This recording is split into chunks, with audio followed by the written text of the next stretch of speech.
ই করা লাগবে না ভাইয়া? যতটুকু হচ্ছে না। আচ্ছা।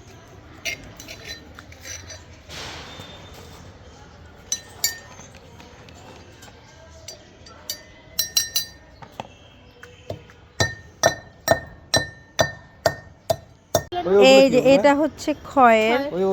এটা এটা হচ্ছে খয়েরও দই কিন্তু বীজ। একটা গাছের কষ দই বীজ। বা রস, তাই না? তো এই খয়ের এটাও ন্যাচারাল প্রাকৃতিক একটা প্রোডাক্ট। একটা এটা দিয়ে colour, আমরা food colour। ন্যাচারাল কালার করব, ন্যাচারাল ডায়ে। মানে যে দই আজকে যে আমরা colourটা আসে না সেটা। এটারই কাজ করছি এখানে। এই যে আগেকার মানুষ, এখন তো তবে শুধু খয়ের এরকম করে সুন্দর করে গরম পানি দিয়ে জাল দিয়ে কাপড় চুলালেই হবে না, কাপড় চুবালেই হবে না, সেই কালার টিকবে না। এটার জন্য প্রসেস আছে, যে প্রসেসগুলো আমাদের এখানে শেখানো হয়। আমরা ওই যে ওড়না রেখেছি, তাছাড়া আরও কাপড় আছে যেগুলোতে আমরা ডাই করব।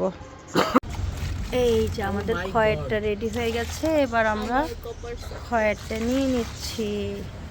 4টা মডেলের জন্য 4টা ডিশে 4টা কালার। এর শেষ খয়েরের কালার আমরা 4টা মডেল দিয়ে করেছি, তাই 4টা কালার পেয়েছি। এই যে 4টা কালার, সুন্দর সুন্দর কালার।